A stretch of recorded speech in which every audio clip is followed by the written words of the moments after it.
नमस्कार।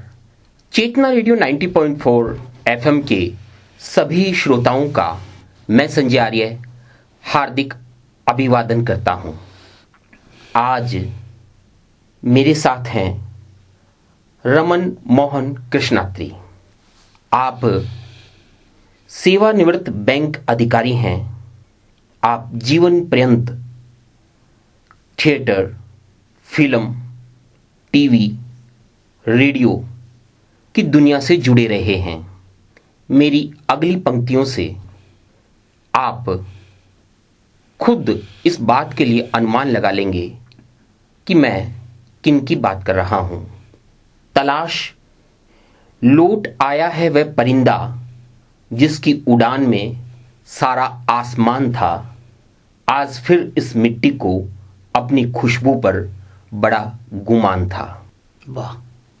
यह शब्द मैंने इसलिए कहे हैं कि संगरिया की मिट्टी को रमन मोहन कृष्णात्री पर गुमान है। मेरे श्रोताओं के लिए बता दूं कि आप संगरिया के निवासी हैं और आपने अपनी उड़ान से इस भारतवर्ष में अपनी एक पहचान बनाई है। मैं चेतना रेडियो के स्टूडियो में आपका स्वागत करता हूं। शुक्रिया। मैं भी अपने श्रोताओं से मेरा प्रणाम उनको, और जो मेरा सौभाग्य है कि मुझे आज चेतना की तरफ से एक मौका मिला है, तो मेरा प्रयास रहेगा कि मैं जो कुछ मुझे थोड़ा बहुत अनुभव है, जो मैंने इस कला जगत से सीखा है, मैं आपसे साझा कर सकूं। शुक्रिया। सर, मैं आपसे सबसे पहले यह जानना चाहता हूं कि आपका जन्म और संगरिया से जुड़ाव कब तक रहा? कब तक आप संगरिया की मिट्टी में खेलते रहे, यहाँ की मिट्टी को अपने मस्तक पर लगाते रहे?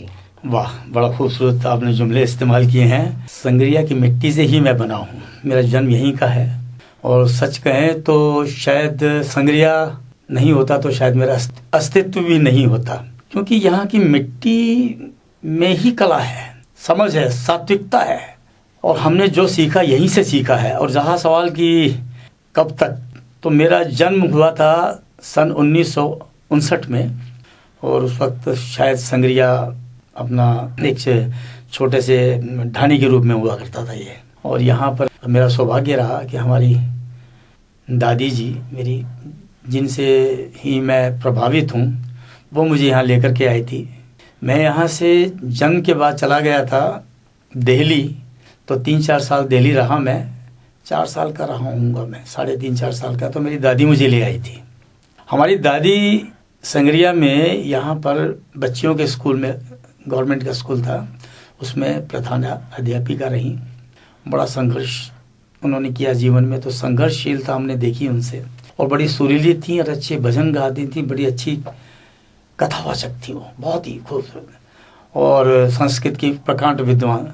तो मैं अक्सर बस उनको सुनता था, उनकी गोद में बैठ के उनसे कहानियाँ सुनता था, सब देखता था। तो मेरे अंदर ये जो कला पैदा हुई, तो ये वहाँ से पैदा हुई। मैं आपके बारे में आपसे अगला सवाल पूछूं, उससे पहले एक स्मृति आपने ताजा करवा दी। आप जिस राजकीय बालिका विद्यालय की बात कर रहे हैं जी, शायद उस जमाने से लेकर आज तक उसे हरिवर्दी स्कूल के नाम से अपनी पहचान मिली। और यह जो आप बात कह रहे हैं, यह उस राजकीय बालिका उच्च माध्यमिक विद्यालय हरिवर्दी के लिए भी गौरव का विषय है कि आज आप अपनी दादी को यहाँ याद कर रहे हैं। बिल्कुल बिल्कुल। सर, आपकी विद्यालय शिक्षा और उसके बाद में कॉलेज की शिक्षा ये कहाँ हुई? संगरिया में ही हुई। मैं यहीं, एक ज्ञान स्कूल हुआ करता था, उसमें मैं शुरुआती शिक्षा मेरी वहाँ हुई। उसके बाद राजकीय माध्यमिक स्कूल जो हमारा, वहाँ से, उसके बाद ग्रामोत्थान विद्यापीठ, और उसके बाद ग्रामोत्थान विद्यापीठ एग्रीकल्चर कॉलेज। तो मेरी सारी शिक्षा यहीं से हुई है। मेरे बहुत से श्रोताओं को स्मृतियां ताजा हो गई होंगी कि मैं उस कृष्णात्री परिवार की बात कर रहा हूं जिसकी हर खून की बूंद में और रगों में कला शब्द बसी हुई है, जिसका कला के क्षेत्र में अपनी एक पहचान है। यह कला का प्रदर्शन हमारे आने वाली पीढ़ियों के लिए अनुकरणीय बने। निश्चित तौर पर जो आपकी उम्र के व्यक्ति रहे होंगे या आपसे छोटे व्यक्ति, जिस श्रेणी में मैं भी हूँ, उन्होंने आपकी कला को देखा है, लेकिन एक लंबा समय निकल गया, हमारी आने वाली पीढ़ियाँ उससे परिचित नहीं हैं। मैं चाहूँगा कि हमारे श्रोताओं को आप अपने विद्यालय और महाविद्यालय के दौरान जो आपका मंच से प्रेम रहा, उसके बारे में कुछ यादें साझा करें। वाह संजय साहब, बड़ा अच्छा आपने मुझे जगा दिया। असल में यूँ कहा जाए तो कला शायद ये पूर्व जन्म का संस्कार समझ लीजिए, खून में ही है। आप वाकई खून में है। हमें मुझे यही नहीं पता कि मैं क्या कर रहा हूँ, बस हमारी जो भी दौड़ होती थी कला की तरफ, संगीत। अच्छा, सबसे बड़ी बात रही संगरिया में एक आध्यात्मिक वातावरण है पूरे संगरिया में। और मैंने जैसा बताया कि मेरी दादी माँ बड़ी अच्छी वो थी, सिंगर गायक थी, अच्छी भजन गायक भी थी, हर तरह के गुण थे उन्हें। तो वहाँ से हमारे अंदर जब ये कीड़ा पैदा हुआ कला का, जैसे कि आम भाषा में बोला जाता है, तो स्कूल की बाल सभाओं में, फिर उसके बाद में हम हाई स्कूल में गए, वहाँ की जो सांस्कृतिक प्रोग्राम होते थे, फिर उसके बाद हम कॉलेज में आए, वहाँ के जो सांस्कृतिक प्रोग्राम होते थे उसमें हमें गाए बगाए खड़ा कर दिया जाता था। और हमारे अंदर भी एक उत्कंठा रहती थी कि इसको जाने आगे कुछ करें। और ये सौभाग्य भी रहा कि मुझे ऐसे कलाकार लोग, ऐसे मित्र लोग मिलते रहे, ऐसा सर्किल मिलता चला गया। वो कहते हैं ना कि जो चीज़ आप चाहें तो कायनात उसको पूरा करने में लग जाती है। तो मुझे ये सब वातावरण मिलता चला गया। हमारे बहुत से मित्र हैं आज जो कुछ संसार में भी नहीं रहे, कुछ हैं भी, तो उनकी यादें भी हमारे साथ में बड़े सुरीले थे, बड़े अच्छा गाते थे। कोई पेंटर हुआ करते थे, कोई वादन अच्छा करते थे, कोई गायन अच्छा करते थे। तो ऐसे बहुत सारे मित्र थे हमारे बचपन के। अगर यूँ नाम लेने लगे तो हमारे संतलाल जी हुआ करते थे हमारे मित्र, वो आज ईश्वर के पास चले गए। इसी तरह बलविंदर सिंह जी बड़े अच्छे। तो ये लोग, सबसे बड़ी बात क्या थी, ये लोग जितने अच्छे कलाकार थे, इतने अच्छे इंसान थे, और ये स्वयं के पैरों पे खड़े होकर कुछ ना कुछ काम करते थे, उद्योग से रखते। जैसे बलविंदर सिंह बड़े अच्छे कारपेंटर थे, संतलाल जी बहुत अच्छे कारपेंटर भी थे और बहुत अच्छे पेंटर भी थे, कलाकृतियाँ बनाया करते थे। ऐसे हमारे बहुत से मित्र हुआ करते थे। तो बहु प्रतिभा होती थी इनके अंदर। तो हम उनको देख देख कर, हम तो कई बार अचंभित होते थे उनको देखकर, लेकिन कहीं ना कहीं से उनका अंश हमारे अंदर भी आता चला गया। ये भी हमारा सौभाग्य रहा। कॉलेज में गया तो मुझे हमारे अच्छे जो अध्यापक लोग रहे, पता नहीं उनको कुछ लगा होगा, उन्होंने हौसला बढ़ाया। तो वहाँ पर हमने हर तरह के गायन प्रतियोगिता, अभिनय प्रतियोगिता, लेखन, वाद विवाद, सब चीज़ों में हम लोग कुछ ना कुछ करते रहते थे। तो वहाँ से हमारा एक तरह से जिसे बोल सकते हैं अभ्यास हुआ। फिर जो हमारे कला की जो हमारी स्कूलिंग हुई वही रामलीला से। यहाँ पे हमारे रामलीला कस्बे की जो रामलीला होती थी, वाकई मैं दावे के साथ कहता हूँ श्रोताओं कि हम कितने भी मॉडर्न थिएटर देख लें, बड़े बड़े थिएटर देख लें, लेकिन जो कस्बे की रामलीलाएं हुआ करती थी वैसा आनंद और वैसी कला मैंने कहीं नहीं देखी। इसका कारण था, एक चित्रण बताओ कि मैंने अभी मेरे को रेडियो पर एक बार, इसमें जब कोरोना के टाइम में वर्चुअल रेडियो पे, इला और एक अच्छे आर्टिस्ट हैं, तो वो इन सब इन्होंने एक जयपुर फोरम करके एक वो बना रखी है संस्था, अगर आपने सुना हो तो मेरे पास फोन आया इला दीदी का, अतरे कल तेरा नाम दे दिया मैंने और उतर को आधे घंटे की लाइव परफॉर्मेंस करनी है। मैंने कहा भाई लाइव परफॉर्मेंस मैं एकदम से आप बता रहे हैं, मेरे तो जहन में ही नहीं है कुछ भी, मुझे नहीं पता। शो मस्ट गो ऑन, शुरू होना चाहिए, कल हो जानी चाहिए वो जो तेरी यात्रा रही है, जीवन यात्रा की यात्रा, उस पर कुछ बोल देना। मैंने दिमाग लगाता बैठा रात को, कुछ संवाद याद आए रामलीला के अपने, वो लिखे वो किए, वो मैंने आधे घंटे का प्रोग्राम किया। तो मुझे नहीं पता था कि मेरे अंदर किसकी आत्मा है, क्या है, मुझे नहीं मालूम। आधे घंटा कब निकल गया और आधे घंटे में मैंने क्या बोला। लेकिन जब इला जी के इनके कमेंट आए मेरे पास में कि अरे हम तो उछल रहे थे सुन के, तो वो उसमें क्या था कि हमारे यहाँ जो कस्बे की रामलीला होती है, मैं चित्रण करूंगा श्रोताओं आपके सामने उसी चीज का, उसी आनंद का, कि जब गाँव में यहाँ पे रामलीला हुआ करती थी, मुझे याद है कि हमारे शहर के मेयर हुआ करते थे। हाँ सच कह रहा हूँ मैं, मेयर, चेयरमैन साहब, लेकिन इतने सरल हृदय बच्चे के माफिक राम प्रताप वर्मा जी, श्री राम प्रताप वर्मा जी को मैं नमन करता हूँ उनको, और वो तो स्वर्ग में हैं, कहाँ है, मेरी उनको बहुत बहुत श्रद्धांजलि हमेशा रहेगी। हमने वहाँ से भी थिएटर सीखा। उस आदमी के अंदर की पोरी में थिएटर था। तो वो क्या करते थे, जैसे रामलीला के दिन आते थे, जिन दिनों में दिवाली से 20 दिन 25 दिन पहले शुरुआत हो जाती है, तो महीने 2 महीने पहले, अरे आओ रे छोरो, क्या कर रहे हो, आ भाई रोमी तू भी आ जा, सूरजा तू भी आ जा, फलाना आ जा, और सब क्या मिंदर में आ जाना शाम को, बड़ा सारा कढ़ाया चढ़ा दिया जाता था चाय का, और उसमें दूध डाला हुआ है, खालिश इलायचियाँ डाली हुई हैं, सब बैठे हैं, खुशबू ले रहे हैं, बूंदी भुजिया आ रही है, खा रहे हैं और रिहर्सल हो रही है, आनंद लेते थे हम लोग। अब वहाँ क्या होता था उनकी, अब देखिए कितनी सरलता होती है। हम तो पात्र करते हैं, जैसे आदमी को देखते हैं यार ये अच्छा कलाकार होगा इसको ले लो, वो ये देखते थे कि आदमी वैसा लगता है। जैसे हमारे यहाँ हनुमान का पात्र करने वाले थे सूजाराम हलवाई, और दिखने में हनुमान जैसे थे गोल मोल उनको बुला लिया जाता था। तो वो आकर के अरे सुरजा जी, ओ भाई जी, लो भाई जी आज वो दूध हमारी तरफ से हूँ, अरे छोरा 10 किलो बर्फी लिया, दूध साना घोट घोट के पिला, बर्फी डाल के दूध पी रहे हैं। किसको डायबिटीज का ध्यान है, खाते पीते गांव के मस्त माहौल में। और फिर रामलीलाएं हुआ करती थी। ऐसे ही हमारे रावण बनते थे ओम भाई जी, अगर आपको ध्यान हो तो संजय जी, बड़ी बड़ी मूछें और तहमत सब बांधा हुआ, यूं ओ छोरो क्या कर रहे हो रे लगता था कि रावण आ गया, और वो जो बोलते थे सब संवाद लगता था रावण आ गया। ऐसे ही हमारे लक्ष्मण बनने वाले सब पात्र, शक्ल देख के लग जाता था कि यार ये पात्र करता हुआ, बड़ा आनंद हुआ करता था। तो हम रामलीला के उस वक्त आनंद लिया करते थे। मुझे अच्छा उसमें होता भी ये था, अब डहरे तबील चल रही है, दोहे चल रहे हैं, पीछे से हारमोनियम बज रहा है, फिर थोड़ी देर बाद पता लगा सीन तैयार हो रहा है, अरे सीन तैयार हो रहा है, नकलिया आ रहा है या कोई कॉमिक आपके सामने आने वाली है, राम प्रताप भाई जी कॉमिक लेके आ रहे हैं। तो वो जो एक अंदाज होता था, सरल अंदाज कला का, बंधना नहीं है, बिल्कुल बंधन तोड़कर जो कला निकलती थी, वो हमने यहाँ से सीखी।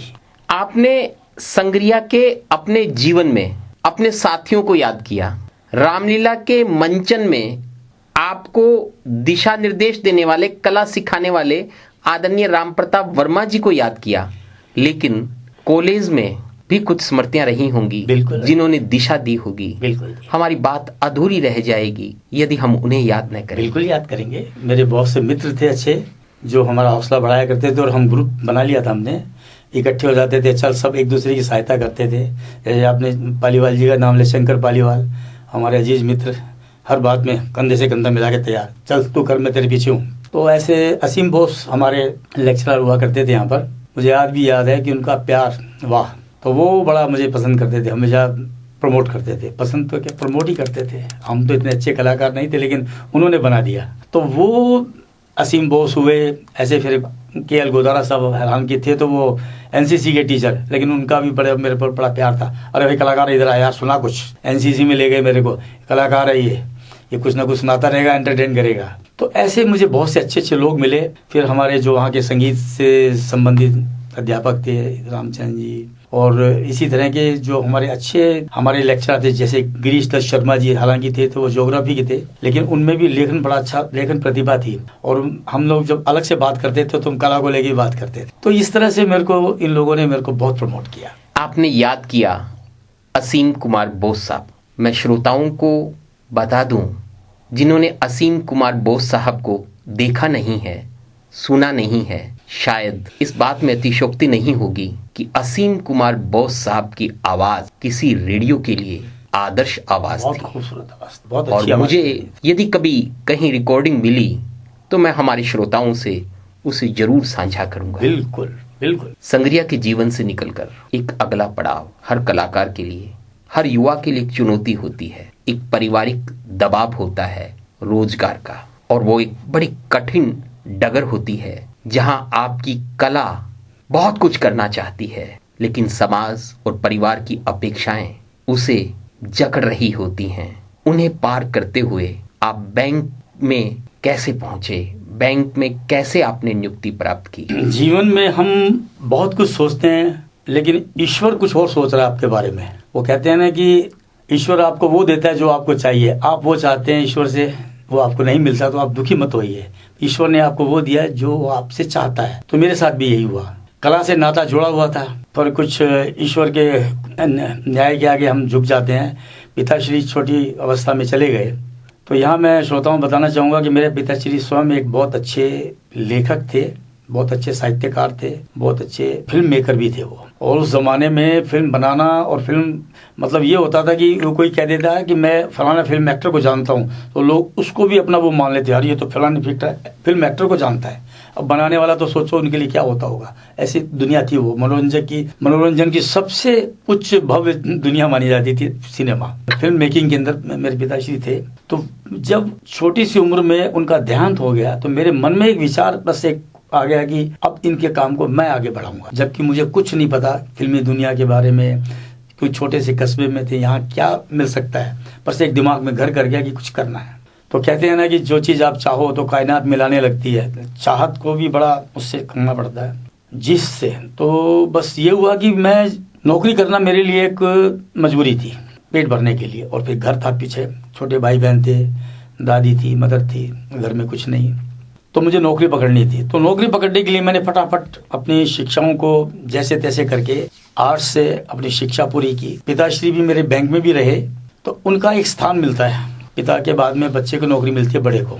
लेकिन साल बहुत ज़्यादा हो गए थे। दूसरा ये कि उसी वक्त नए नियम आए थे कि अब ये बंद किया जा रहा है, बंद हुआ था बीच में। लेकिन मेरे जो अंकल थे बड़ी अच्छी पोस्ट पर थे बैंक में, बहुत अच्छे, डिप्टी गवर्नर पे रिटायर हुए हैं दिल्ली में, उनके नाम से जी कृष्णात्री मार्ग भी है। तो उन्होंने बात की, सब बात करने के बाद ये लगा कि उस वक्त बैंक की नौकरी में मैनेजर चाहता था तो 2 महीने 4 महीने टेम्परेरी नौकरी लग जाती थी, तो मेरे को भी उन्होंने भेजा। लेकिन मैंने धीरे धीरे जगह बनाई और फिर उसके बाद BSRB बैंक रिक्रूटमेंट बोर्ड बना, उसमें फिर कुछ मेहनत करके और मैं बैंक में निकल गया क्लार्क। उस वक्त तो जो था नौकरी चाहिए, तो वहाँ पर। लेकिन मेरा भाग्य देखिए आप जरा, मेरा बैंक और सामने आकाशवाणी। अच्छा, हमें आकाशवाणी और क्या होती है हमें नहीं मालूम था, हम छोटी जगह से गए थे, रेडियो स्टेशन पहुँचना भी बड़ी बात। मेरे पास आते थे, हमारे ग्राहक बन गए, हम बैंक वाले हैं, खाते खोल रहे हैं, धीरे धीरे दोस्ताना होता चला गया, समझ आने लगा। फिर हमें लगता था यार थोड़े बहुत पैसे मिल जाते हैं रेडियो से, हम उस चेक के लिए छोटे छोटे प्रोग्राम पकड़ने लगे, हमें लोग ओबलाइज करने लगे, हम उनको ओबलाइज करने लगे बैंक में। तो आप ये देखिए, इस भोलेपन में एक से एक धुरंधर कलाकार हमारी सानिध्य में आए। मज़ेदार बात है ये। और आकाशवाणी मेन रेड जयपुर में तो सारे आते थे, बड़े बड़े आर्टिस्ट, अमीन सियानी साहब आ रहे हैं, अलीश बम्बानी साहब आ रहे हैं, बड़े बड़े आर्टिस्ट थे वहाँ पर। वहाँ के जो नाम थे बड़े अच्छे थे, मुमताज़ शकैब, हसन खान साहब, है ना, और जिन्होंने गाना लिखा है ना, वो अंजन की सीटी में, क्या नाम उनका, अपने अंजन की सीटी बोले, हाँ, वो जो क्या नाम, मुस्लिम, क्या नाम भूल जाता हूँ वैसा हुआ नाम। तो ये सब, और ये रेहाना जी, और ये बड़े अच्छे अच्छे कलाकार थे। फिर मुकुल गोस्वामी एक हमारे मित्र थे, बजरंग सैनी जी बाद में यहाँ भी रहे, फिर राजस्थान में। तो वो इतना दोस्ताना हो गया। फिर कुछ तो हम तो लालच में जाते थे, साथ में तो प्रोग्राम और थोड़ा सा चेक मिल जाएगा। लेकिन धीरे धीरे आनंद आने लगा। अब तो रेडियो स्टेशन पे सब कुछ खत्म हो गया, लेकिन वहाँ के जरिए जो हमारे संपर्क बनने शुरू हुए, तो बैंक के पीछे ही कहीं पिंचू कपूर साहब का प्रॉपर्टी हुआ करती थी। पिंचू कपूर अपने ज़माने के बड़े, ध्यान हो तो आपको, बेहतरीन कलाकार, असरानी भी वहीं के हैं, रेडियो से निकले हैं। तो जिस वक्त हम एंटर हो रहे थे, असरानी और ये बॉम्बे जा रहे थे, हमारा ये इत्तेफाक था। तो ओम शिवपुरी, ज्ञान शिवपुरी साहब चले गए कि ओम शिवपुरी जी की वाइफ सुधा शिवपुरी जी हैं, और एक वो जो ज्ञान जी की वाइफ ईमानी शिवपुरी वाला, ये सब कलाकार हमारे सब देखने को मिले। उसी वक्त के हैं, उसी दौर के हैं। तो पिंचू कपूर साहब एक दिन अचानक, मैं बैंक में बैठा हुआ था, ये बात है 82-83 की, पिंचू कपूर साहब आए बैंक में। ये लगता है मोटे ताजे ऐसे फैले हुए। तो मेरे मित्र बैंक वाले बोले, कलाकार देख, कलाकार आए, मिल ले, दोस्ती कर ले। क्योंकि मैं बैंक में कुछ ना कुछ करता रहता था, मैंने गाना वाना गा लिया, कुछ कर लिया, वहाँ नहीं मिल रहा था कुछ करने को। तो पिंचू कपूर साहब आए, मैं भाग के गया, मैंने सर पता ही क्या काम है ये, अरे यार ये करा दो, वो करा दो। फिर किसी ने कहा साहब ये भी कलाकार है, थिएटर करते हैं छोटे छोटे, रामलीला वगैरह। तो पिंचू साहब ने मेरे साथ में वो उनका खाता खुलवाया मैंने, 8723 कुछ नंबर था, मेरे आज भी ध्यान है। पिंचू कपूर साहब का अकाउंट खुल गया। तो आना जाना उनका पहले भी था। पीछे एक पान वाला था, बड़ा फेमस था हमारे बैंक के पीछे, वो अक्सर शाम को वहीं पान वान खाते थे, या फिर बॉम्बे चले जाते थे, अपने बॉम्बे से आए तो वो वहाँ पर। तो पिंचू साहब से मेरा बड़ा अच्छा वाकया हुआ। एक दिन अचानक पिंचू साहब आए, अरे यार कलाकार इधर आ, यार ये FD है, इसको तोड़वा के मुझे पैसे दे फटाफट, 4 लाख रुपए। मैंने कहा बस 4 लाख FD क्यों तोड़ रहे हो, नुकसान हो जाएगा, इस पर लोन दिला देता हूँ 90% आपको, 10% मार्जिन पे पड़ी रहेगी, फिर जमा करा देना, अगर आपको पैसा वापिस जमा। अरे तू समझता नहीं यार, शशि कपूर बैठा है, अजूबा फिल्म की शूटिंग की, वो सारी यूनिट बैठी है, पैसा देना उनका। ठीक है पैसा करवा देता हूँ मैंने वो इतने में चाय वाला बैंक में चाय पिलाने वाले आती है बैंक में, होते ना चाय, आया। मैंने कहा भाई चाय लीजिए, मेरी चाय है मेरे पास, यहाँ से बोतल निकाली छोटी सी, यहाँ पर।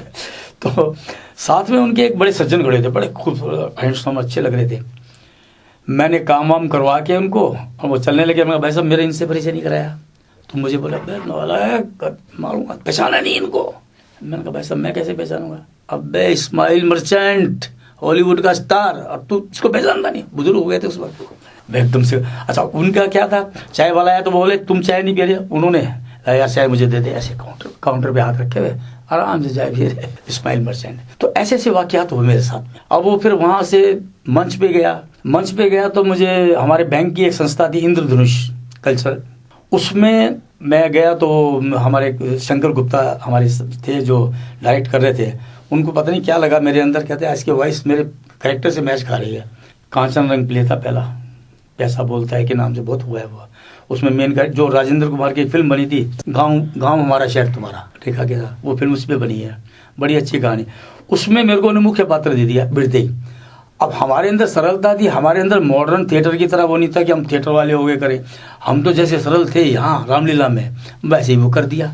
पात्र ही ऐसा था कि वो क्लिक हो गया, गाड़ी चलने के लिए, फिर वहाँ पे रोल मिलने लगे। तो मैंने 100 से ज़्यादा नाटकों में लीड रोल किए, और सबसे बड़ी यात्रा मेरी जब रही कि अंधा युग नाम का नाटक जब धर्मवीर भारती का लिखा हुआ है, उसको करना एक PhD माना जाता है हमारे यहाँ थिएटर में, कि जिसको उसको कर लिया, उसमें भी अगर आपने मेन कैरेक्टर कर लिया अश्वत्थामा का, वो मैंने किया। उसने मेरे को बहुत कुछ सिखाया और उसके बड़े शोज हुए। और मुझे ध्यान आ रहा है कि इरफान उस टाइम बॉम्बे गए हुए थे, और तो अंधा युग कहीं भी होता था NSD वाले ये वाले लोग सब इकट्ठे होते थे, कोई भी करे तो सब लोग देखते थे उसको, अंधे कौन किस तरह से करता है ना, नाटक ऐसा। तो इरफान देखने आए थे, इरफान ने पीछे से आके अरे यार अतरे मज़ा आ गया। तो इस तरह से फिर यात्रा चलती रही मेरी। उसके बाद मैंने गधे की बारात, ये राजन सब्रवाल हुआ करते थे दूरदर्शन में, जिनकी वाइफ थी वो अपने सुभाष घई की डॉटर सिस्टर अनीता घई। तो राजन सब्रवाल ने एक बार पता नहीं क्या बात थी, वो ट्रांसफ़र होके आए थे दूरदर्शन में, अच्छा प्रोग्राम कर रहे थे, सक्सेस नहीं जा रहा था या हो नहीं पा रहा था, कहते हैं जयपुर में कलाकार ही नहीं है, बड़ी बात बोल दी, सारे कलाकार नाराज, कहते ऐसी बात बोल दी हमको। ये नाटक मैंने गधे की बारात नाटक किया, तो वो और उनके बाद दोनों घर आ गए मेरे ढूंढते हुए, यार हमें कलाकार तो मिला। मैंने कहा मैं से तो बड़े बड़े कलाकार बैठे हैं यहाँ पर, वासुदेव भट्ट जैसे, नंदलाल जी शर्मा जैसे, जो नंदलाल शर्मा जी का नाम सुना होगा आपने, वॉइस के बादशाह थे, वो फेंकते थे। विनोद शर्मा, ये सब भाई बंधु हैं। इंस्पेक्टर ईगल आया करता था एक ज़माने में, उनके छोटे भाई नंदलाल जी।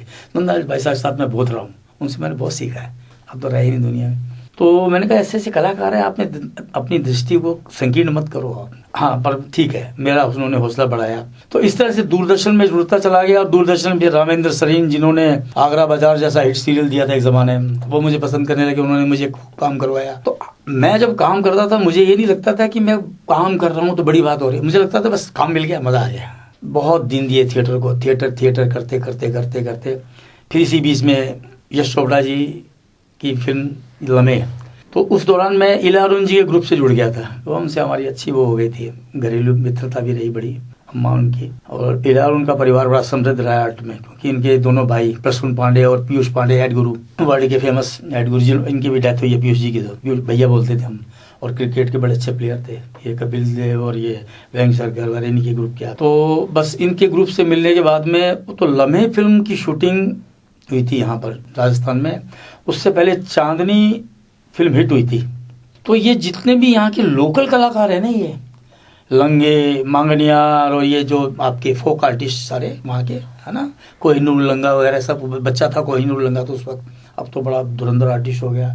मेहरदीन लंगा, बपंग जहूर, बपंग वादक जहूर खान साहब, ये सब लोग आया करते थे। ये इला जी ने जितने भी गाने गाए हैं, फोक गाए हैं, और इन्हीं को लेके इनके शोज करवाए, इन्हीं को सराउंडिंग में रखती थी, बंजारा टाइप की ड्रेस वगैरह ये पहन के।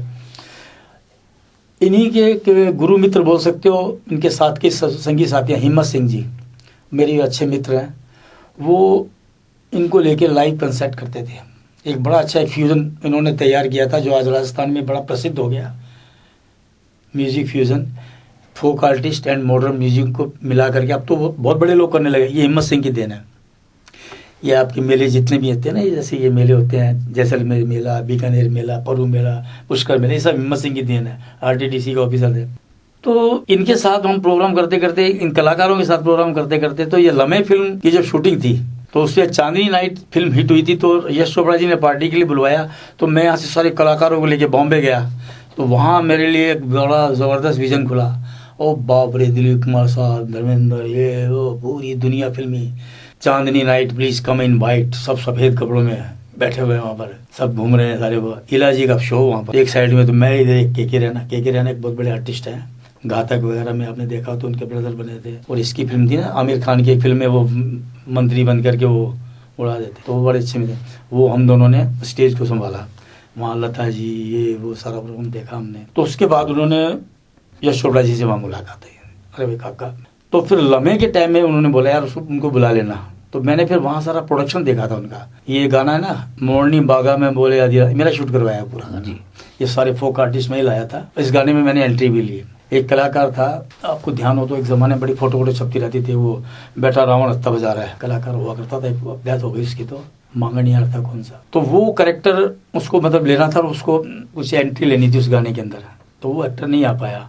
तो यश ने बोला ओए मेकअप मैन को पहना दो इनको कपड़े और लगा दो। तो उस गाने के अंदर मैंने एंट्री ली है, मोरनी बागा में बोले आधी रात वाले में आलाप लेता हुआ मैं घूम रहा हूँ। तो फिर वहाँ से यश चोपड़ा जी से अच्छी मुलाकात हो गई थी। यश चोपड़ा जी ने मुझे बहुत प्यार दिया, बहुत सिखाने की कोशिश की।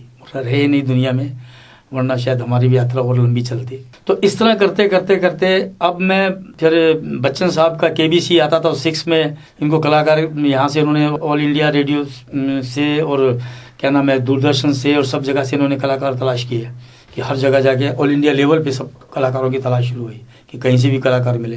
तो उसमें बाहर से इन्होंने 2 कलाकार लिए थे, उसमें एक मैं था, एक हमारे मित्र थे अनुराग अरोड़ा फ्रॉम दिल्ली श्री राम कला सेंटर। हम दोनों का सिलेक्शन हुआ तो बच्चन साहब के साथ रहने का मौका मिला, वो ऐड किया हमने। फिर इसी तरह से यात्रा चलती रही। तो बहुत सारे डायरेक्टर्स के साथ में मेरे को मौका मिला भी है। मैं हाल ही में मैंने फिल्म की है जमहूरियत, जिसमें रईस बनाई थी, जिन्होंने की शाहरुख खान की डायरेक्ट की थी, उसमें मैं। फिर अभी मेरी लेटेस्ट फिल्म रिलीज हो रही है जोली LLB 3 सुभाष कपूर साहब। ये बड़ा मेरी गोद में आया अपने आप, वहाँ डायरेक्ट बॉम्बे से ही किसी ने मेरा नाम दिया, फिर उन्होंने मेरे से ऑडिशन मंगवाया और मेरा जोली LLB 3 में। और ये अगर दर्शकों किसी ने देखा हो तो उसमें इकबाल सिंह शेखावत का एक चरित्र मैंने निभाया था। ये तो आप फैसला करें कि अच्छा था क्या था, पर मैंने किया, मुझे मजा आया। तो इस तरह से मेरी यात्रा चल रही है। और अभी मेरी एक फिल्म और रिलीज होने वाली है लिसन, अच्छी फिल्म है। अनुराग बासु जी का कोई शागिर्द है, उसने बनाई है, जैसे वो वासेपुर वाले जो ना वासेपुर का वो कौन है, उसी ने बनाई है। और स्टेज ऐप पर मेरी करीब 8-9 फिल्में रिलीज हो चुकी हैं। भवानी एक मेरी फिल्म जिसमें विलन किया मैंने, इरफान की एक फिल्म थी जो डाकू, भवानी है, वकील साहिबा है।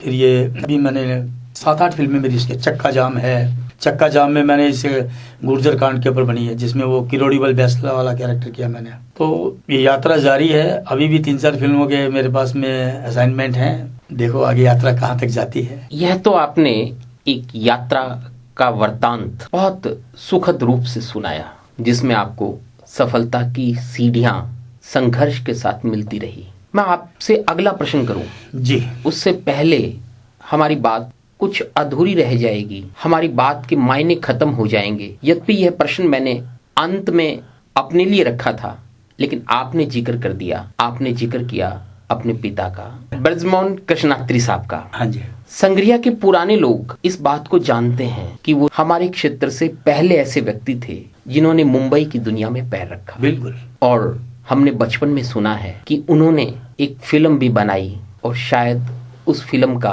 पूरा होना मुकद्दर में नहीं लिखा था, उससे पहले वो दुनिया से चले गए। थोड़ा सा हमारे संग्रिया के लोगों को, हमारे श्रोताओं को इस बात से भी अवगत कराएं।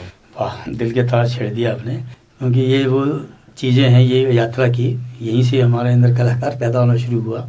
हमें भी नहीं पता था कि हमारे पिताश्री अच्छे कलाकार भी हैं। हम बच्चे थे छोटे छोटे, तो यहाँ रामलीला हुआ करती थी संग्रिया में जब, तो हम देखने जाया करते थे। फिर थोड़े से बड़े हुए तो इच्छा हुई कि हम भी कुछ करें। छोटी सी उम्र थी, 71 की बात है, 71 बहुत 59 10-12 साल का रहूँगा मैं। पिताजी आए, पता नहीं, हम तो रामलीला देख रहे थे, इतने में शोर मच गया, अरे कृष्णात्री जी आया उड़ा, कृष्णात्री जी आया उड़ा, अरे लियो लियो लियो, राम प्रताप वर्मा जी, ये सारी भीड़ की भीड़, सब उनको इकट्ठा करके स्टेज पर ले आए कि ये बॉम्बे चले गए थे। कारण क्या था कि कृष्णात्री जी हारमोनियम भी बड़ा अच्छा बजाया करते थे। इन्होंने जब ये राम नाटक जुबली क्लब शुरू हुआ था, ये उनके फाउंडर्स हैं, तो ये हारमोनियम प्ले किया करते थे। उस वक्त हारमोनियम वगैरह बाहर से नहीं आते थे, तो ये और मेरे जो दिल्ली वाले ताऊ जी, जो बाद में डिप्टी गवर्नर लेवल तक गए, ये रामलीला में उनके साथ हारमोनियम प्ले करके, अब ग्रुप था ना, कोई कुछ कर रहा है कोई कुछ कर रहा है, ये भी करते थे वहाँ। और फिर इनको पता लगा कि ये बॉम्बे चले गए। बॉम्बे में आपने सही कहा कि फिल्म अधूरे रहने के पीछे कई सारे कारण थे। एक तो परिवार का आर्थिक रूप से कमज़ोर। जब ये जो आपका जब ये बना था, डिवाइड हुआ था देश, हमारा बंटवारा हुआ था, उसमें बड़े सब कुछ खत्म हो गया था। हालांकि बड़े रॉयल परिवार से थे ये लोग, बहुत रॉयल परिवार से थे, घर में शेर पाले वो ऐसे परिवार से भी रहे हमारे पिताश्री। और एक सा समय भी आया कि रोटी की भी लाले पड़ गए। और फिर ये संगरिया आ गए थे। मेरी दादी जी ने संगरिया में नौकरी पकड़ ली थी यहीं से। तो पिताजी को शुरू से ही क्या हुआ था कि पृथ्वीराज कपूर, एक शूटिंग चल रही थी फिरोजपुर में, पृथ्वीराज कपूर आए तो पिताजी देखने में बड़े खूबसूरत थे, आंखें भी बड़ी उनकी उस टाइप की थी, ब्राउन, और बड़ा एक्स्ट्रा ऑर्डिनरी हैंडसम थे। तो ये भी शूटिंग देखने के लिए वहाँ खड़े हुए थे भीड़ में। तो वो निगाह पड़ी तो वो कहने लगे, यार ये कौन बाला है, इनको बुलाओ यार। बुला लिया है, तो बॉम्बे आ जाओ मेरे साथ। तो हमारे दादाजी बोले, यार ये फिल्म इनका पढ़ाई वढ़ाई करो अपनी, ये नहीं कुछ नहीं है। बस इनके ललक लग गई कि पृथ्वीराज कपूर ने बोल दिया मेरे को। तो बस वहाँ से इन्होंने करना। और इनका लेखन तो इनका ज़बरदस्त था, बड़े कम बोलते थे, मितभाषी, बड़े स्लो धीरे। तो पिताजी वहाँ से निकलना शुरू हुए। फिर इन्होंने जैसे तैसे करके, अब घर में साधन नहीं, तो इधर से उधर से जुगाड़ तुगाड़ करके कभी नौकरी कर रहे हैं, कभी रामलीलाएँ कर रहे हैं, कभी छोटे छोटे अपने साधनों से, फिर और कुछ नहीं तो बैठ के घर में प्रोजेक्टर बना रहे हैं, है ना, और वो उससे फिल्म कोशिश कर रहे हैं कांच वाँच से लेकर के। तो करते करते करते जब थोड़े से बड़े हुए तो हिम्मत करके फिर पीछे पड़ के दादाजी से कहा कि मुझे तो आप डिप्लोमा करवाइए। मद्रास में डिप्लोमा होता था उस ज़माने में। तो इन्होंने बाकायदा 2 साल का फिल्म मेकिंग का डिप्लोमा किया। इनको यही था कि मैं डायरेक्टर ही बनूंगा, जबकि सब कहते थे आप वो बनो। तो ये बॉम्बे गए, तो बॉम्बे में उस टाइम भारत भूषण की फिल्में आ रही थी। तो मतलब ये हुआ था कि इनको भारत भूषण की जगह शिफ्ट करने की बात आ गई थी। ऐसे तक भी आ गए डायरेक्टर, यार ये बंदा बिल्कुल लुक में अच्छा जा रहा है, इनको लिया जाए। पर इन्होंने एक्टिंग के लिए मना कर दिया कि मैं एक्टिंग नहीं, मैं मेकिंग में जाऊंगा। वो भी वक्त देखा उन्होंने। तो बस वो अपनी फिल्म मेकिंग में लगे रहे। तो उन्होंने एक रोटी चाहिए के नाम से फिल्म अनाउंस की थी। बड़ा अच्छा सब्जेक्ट था, बड़ा किस्सा था इसका भी। पैसा है नहीं, काम बड़े बड़े करना चाह रहे हो। महेंद्र कपूर उस जमाने में बड़े हिट सिंगर, बड़े प्रसिद्ध, लता जी बड़ी प्रसिद्ध। तो पिताजी बड़े भोले से थे, लेकिन अंदर से उनके समझ थी कोई। मिठाई लेकर के लता जी के घर पहुंच गए राखी के दिन कि दीदी वो मेरा फिल्म कर रहा हूँ, मेरे लिए आपको गाना गाना है। गाया उन्होंने गाना, वो गाना आया नहीं, फिल्म आ जाती तो। और गाने के बड़े अच्छे बोलते, घुंगर वाली नार कुछ करके बड़ा अच्छे बोलते। महेंद्र कपूर इनका डुएट सॉन्ग था, वो भी था हमारे पास उसमें स्पूल के अंदर। तो पिताजी उस जमाने में देखो स्पूल बनते थे, उसके स्लो लाइट के स्पूल आते थे, बड़े कॉस्टली आते थे, उन पे फिल्मों को प्रिंट होता था, फिर वो चलती थी। तो स्पूल खरीद लिए, रॉ मटेरियल खरीद लिया, पूरे पेपर पब्लिसिटी बनवा लिए, सब हो गया। फिर इनकी एक फिल्म मैगजीन निकलती थी, फिल्म फैंस गाइड। बड़ा अच्छा आइडिया था एक, जितने भी आर्टिस्ट कलाकार है ना, उनको लेकर के उनके डिटेल वगैरह देना, बड़ा अच्छा था आइडिया। अब वो चलती रही काफ़ी। एक सबीना के नाम से मैगजीन आती थी, फिर बड़ी अच्छी सी साहित्य मैगजीन में छपते रहते थे ये। तो वो जो गाना भी रहा, स्कूल भी रहे, सब रहे, लेकिन आगे पैसों की कमी, फिर घर में कुछ ऐसी मार आ गई, पड़ गई। तो ये समझ लीजिए ईश्वर का मंजूर नहीं था, वो काम अधूरा रह गया और वो फिल्म नहीं बन पाई। तो बस फिर वहीं से मेरे अंदर भी सपना पैदा हुआ कि इनकी फिल्म को मैं पूरा करूंगा। लेकिन देखो अब ईश्वर क्या करवाता है। कहते हैं रेडियो कलाकार वह होता है जो मखमल पर चलने की बात कहकर श्रोता को ये एहसास करा दे कि मखमल कितना मुलायम है। और आपकी बातचीत हमारे श्रोताओं को यही एहसास करा रही है। एक बात और कहूंगा जी, रेडियो एक ऐसा माध्यम है जिसमें सिर्फ आवाज है, और आपने अपनी तस्वीर चलचित्र के माध्यम से दी है। चाहे वह स्टेज हो, चाहे वह फिल्मी दुनिया हो, और चाहे वह विज्ञापन की दुनिया हो। जी, बहुत से विज्ञापनों में संग्रिया के श्रोताओं ने आपको देखा होगा, मेरा सौभाग्य है। लेकिन हमारी 3 दशक की पीढ़ियां हमारे इस गौरवमयी पुराने समय से कहीं न कहीं अपरिचित हो गई। और एक बात कहूं, तलाश ए रिज़्क में दुनिया जिसे पुकारती रही, उसे अपनी मिट्टी की सौंधी महक ही खींच लाई है। इसका उद्देश्य भी बता दें। बहुत वर्षों बाद आप संग्रिया में आए हैं, संग्रिया के लोगों से मुखातिब हो रहे हैं। जी, क्या संग्रिया को कोई नई राह मिलने वाली है? वाह वाह, बड़े खूबसूरत बोलते हैं आप ऐसा बोलते हैं कि सामने वाले के पास जवाब अपने आप निकल के आते हैं। और आपने बोला कि मखमली आवाज़, तो ये श्रेय भी आपको ही जाता है। जिस अंदाज में आप पूछ रहे हैं उसमें तो गूंगा भी बोल दे। तो संग्रिया असल में एक मैंने बचपन में सुना था, तो आप सुनते भी हैं, आप सब जानते हैं कि जिस जननी ने आपको जन्म दिया है उसका ऋण आप नहीं चुका सकते।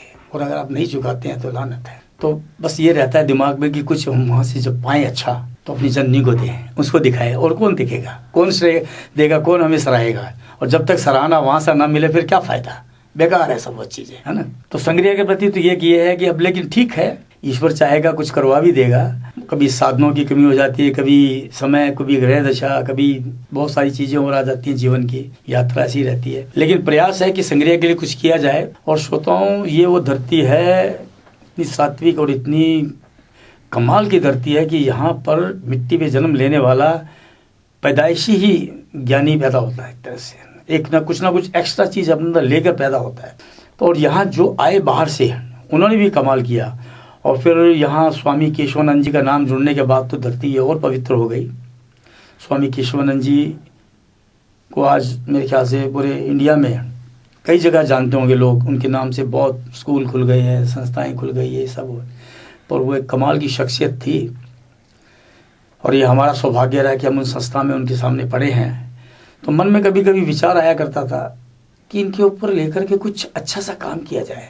हम उनके पासबां तो नहीं हो सकते, उन जैसे नहीं हो सकते, उनके